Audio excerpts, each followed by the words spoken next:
ये हैं सुष्मिता। जब इनकी शादी हुई थी तब ये सिर्फ 24 साल की थीं और इनके पति 26 साल के। लेकिन जब इनका पहला बच्चा हुआ तब इनकी उम्र 39 ईयर्स की थी और जो बच्चा हुआ उसमें करोड़ों रुपए खर्च करने पड़े। चूंकि ये दोनों अफ्रीका में जॉब करते थे सो इन्होंने इतने पैसे अफोर्ड किए। ये हैं पूर्णिमा। 4 बार आईवीएफ का सहारा लेने के बाद भी मां नहीं बन पाई और फाइनली एक बच्ची को गोद लेकर खुश हैं। एक समय था जब लोगों की शादी होते ही बच्चों का जन्म हो जाता था और वे धीरे धीरे बड़े भी हो जाते थे। लेकिन आजकल 40 और 45 साल के उम्र तक भी बच्चे नहीं हो पा रहे। बट सवाल ये है कि इनफर्टिलिटी या फिर कहें बांझपन की कंडीशन आती ही क्यों है। हम इस वीडियो में बड़े ही सिंपल तरीके से इसे समझेंगे। ये वीडियो बहुत ही हेल्पफुल होने वाली है, सो वीडियो को शेयर जरूर करें। देखिए, दुनिया भर में लगभग 80 मिलियन लोग इनफर्टिलिटी से सफर करते हैं। भारत में बांझपन का ओवरऑल प्रीवैलेंस 3.9% से लेकर 16.8% तक है। यह उत्तर प्रदेश, महाराष्ट्र और हिमाचल प्रदेश में 3.7% से लेकर आंध्र प्रदेश में 5% और कश्मीर में लगभग 15% तक है। हालांकि प्रेग्नेंट ना हो पाने के लिए अक्सर महिलाओं को दोषी ठहराया जाता है, जबकि ये जिम्मेदारी दोनों पार्टनर्स की होती है। फीमेल इनफर्टिलिटी का कंट्रीब्यूशन 40 to 45% है। मेल इनफर्टिलिटी का कंट्रीब्यूशन 30 to 40% है और 20% केसेस में फर्टिलिटी इशू के लिए दोनों साथी जिम्मेदार हैं। नेशनल फैमिली हेल्थ सर्वे 5 में पाया गया कि भारत में 25 से 49 साल की एज ग्रुप की 29.3% महिलाओं में ओवरियन रिजर्व कम था। इसका मतलब है कि उनके एग्स की संख्या कम हो गई है, जिससे कंसीव करना टफ हो सकता है। नेशनल फैमिली हेल्थ सर्वे 5 के अकॉर्डिंग सबसे अधिक प्रीवेलेंस भारत के नॉर्थ ईस्ट राज्यों में पाया गया। असम में 36.3% और मेघालय में 35.7% महिलाओं में ओवरियन रिजर्व कम था। और सबसे कम प्रीवेलेंस भारत के सदर्न स्टेट में पाया गया। केरल में 22.8% और तमिलनाडु में 23.2% महिलाओं में ओवरियन रिजर्व कम था। अगर मेल्स की बात करें तो भारत में एवरेज स्पर्म काउंट प्रति मिलीलीटर सीमेन में 40 मिलियन स्पर्म थी, जो कि WHO की reference range 15 to 259 million sperm प्रति मिलीलीटर से कम है। अगर देखें तो भारत की कुल फर्टिलिटी रेट 1991 में 3.96 से घटकर 2023 में 2 हो गई।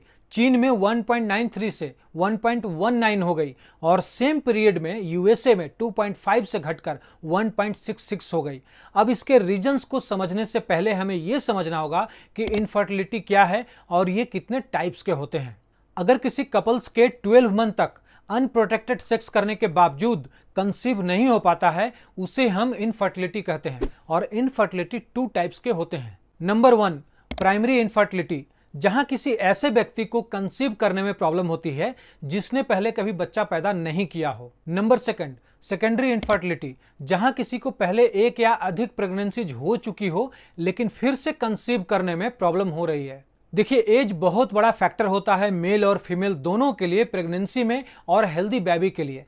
जब एक बेबी गर्ल पैदा होती है तब उसके ओवेरियन एग्स की संख्या 20 लाख होती है, लेकिन जब वही गर्ल प्यूबर्टी हिट करती है तब वही एग्स 20 लाख से घटकर सिर्फ 3 से 4 लाख तक रह जाती है। और ये एग्स के घटने का प्रोसेस हर महीने 1021 एग्स के साथ कंटिन्यू रहता है। मतलब हर महीने 1021 एग्स घट जाते हैं, यानी कि जैसे जैसे एक फीमेल की एज बढ़ती जाती है उसके एग्स कम होते चले जाते हैं। अब अगर इसे हम एक कैलकुलेशन से समझने की कोशिश करें तो मान लीजिए किसी गर्ल ने 12 ईयर के उम्र में प्यूबर्टी को हिट किया और उस समय एग्स काउंट 4 लाख थे। और चूंकि हर महीने 1021 एग्स घट जाएंगे, सो अगर टिल 25 ईयर्स तक काउंट करें तो एक साल में 13,273 एग्स कम हो जाएंगे। 12 से 25 साल तक 1,72,539 एग्स कम हो जाएंगे। मतलब उस गर्ल के पास सिर्फ 2,27,451 एग्स ही बाकी रहेंगे।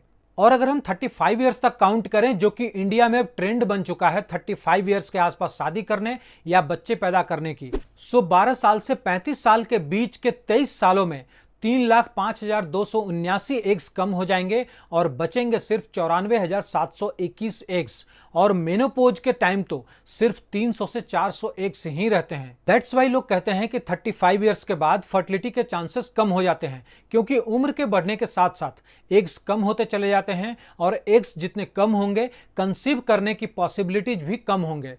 इवन कि 40 ईयर्स के एज तक किसी भी मेंस्ट्रुअल साइकिल में प्रेग्नेंट होने की पॉसिबिलिटीज लगभग 5% ही रह जाती है। और शायद यही एक रीजन रहा होगा कि पहले के लोग अर्ली शादी किया करते थे।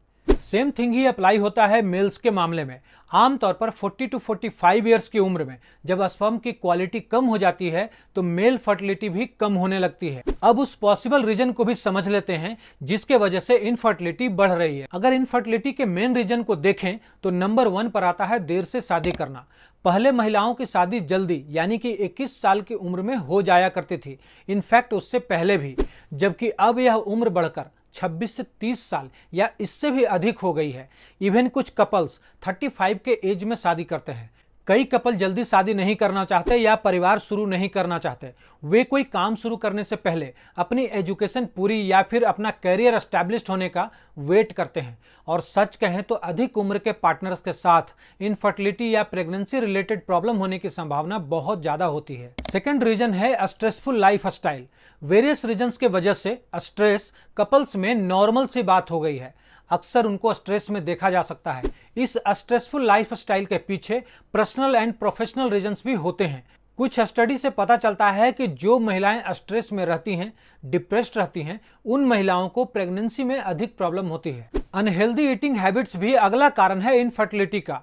आज के डेट में जंक फूड खाना आम बात हो गई है, जिससे मोस्टली लोग ओवरवेट हो रहे हैं। बढ़ते वजन के कारण हार्मोनल इंबैलेंस होता है जो अल्टीमेटली इनफर्टिलिटी का कारण बनता है। स्मोकिंग और अल्कोहल कंजम्पशन भी बढ़ा हुआ है जो मेल फर्टिलिटी को इफेक्ट करती है। एक्चुअली अल्कोहल और स्मोकिंग से स्पर्म की क्वालिटी और क्वांटिटी दोनों पर असर पड़ता है। अब किसी भी रीजन से प्रेगनेंसी नहीं हो पाती तो यह एक आम लोगों की गलतफहमी है कि आईवीएफ ट्रीटमेंट फर्टिलिटी पर उम्र के इम्पैक्ट को दूर कर सकता है, और यही सोचकर लोग भागे भागे आईवीएफ ट्रीटमेंट को जाते हैं। लेकिन इस बात को अच्छे से समझ लीजिए कि एक महिला की उम्र भी आईवीएफ में सक्सेस और फेलियर की पॉसिबिलिटीज को इम्पैक्ट करती है।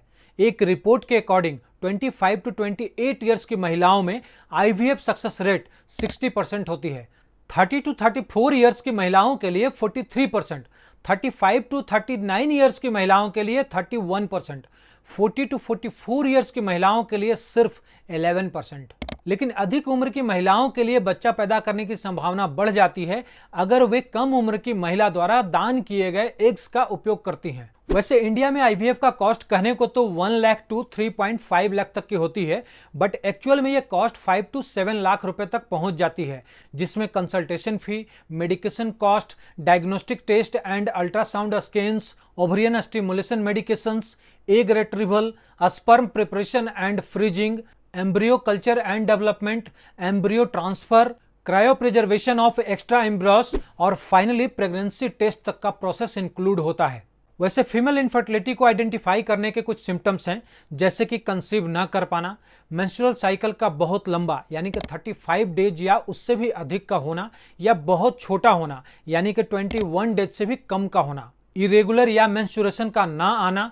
इन सब सिम्टम्स से इनफर्टिलिटी को पहचाना जा सकता है, जिसके लिए मोस्टली लोगों के द्वारा आयुर्वेदिक मेडिसिन रिकमेंड किया जाता है। अब कुछ कपल का कहना है कि वो इसलिए बच्चे नहीं चाहते क्योंकि वे माता पिता की जिम्मेदारी लेना चाहते हैं और 40 साल की उम्र तक अपनी कमाई 7 से 8 करोड़ तक करना चाहते हैं। ऐसे में वे बच्चे की जिम्मेदारी नहीं उठा सकते। कुछ कपल्स घर लेने का प्रेशर, स्टूडेंट लोन चुकाने और दूसरे इकोनॉमिक रीजन के वजह से बच्चे पैदा करने की जिम्मेदारी से दूर भाग रहे हैं और बर्थ रेट लगातार घटता जा रहा है। वैसे मेन रीजन जो मुझे समझ आता है इनफर्टिलिटी की, वो है ज्यादा उम्र में शादी करना। आपको क्या लगता है? कमेंट सेक्शन में जरूर लिखें।